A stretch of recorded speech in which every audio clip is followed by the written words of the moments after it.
பரிசுத்தவான்களோட யுத்தம் செய்ய அதிகாரம். வெளிப்படுத்தின விசேஷம் 13வது அதிகாரம் 5, 6, 7 ஆகிய வசனங்கள். பெருமையானவைகளையும் தூஷணங்களையும் பேசும் வாய் அதற்கு கொடுக்கப்பட்டது. அல்லாமலும் 42 மாதம் யுத்தம் பண்ண அதற்கு அதிகாரம் கொடுக்கப்பட்டது.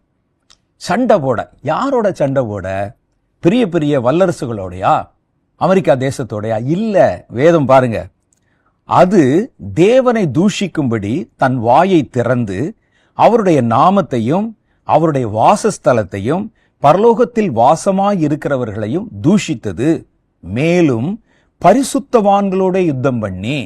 இதற்கு கொடுக்கப்பட்ட அடையாளம் என்ன தெரியுமா? இதற்கு கொடுக்கப்பட்ட அதிகாரம் என்ன தெரியுமா? ராஜ்யங்களோட சண்டை போடுறது இல்ல, ராணுவங்களோட சண்டை போடுறது இல்ல, பரிசுத்தவான்களோட சண்டை போடுறது. அப்ப இந்த அதிகாரத்தை பெற்றுக்கொண்டு வந்தால் எப்படி இருக்கும் யோசிச்சு பாருங்க. பல பேர் பரிசுத்தத்தை விட்டு ஓடி போயிடுவான். எதுக்கு? எவ்வளவு பெரிய யுத்தம், சாத்தான் நேருக்கு நேரா சண்டை போடுறானேன்னு. அப்ப இப்படிப்பட்ட கொடிய அதிகாரத்து நாட்களும் வருகிறது. இதெல்லாம் நம்ம இனி எதிர்நோக்க வேண்டிய காலங்கள், இனி வரப்போகிற காரியங்கள்.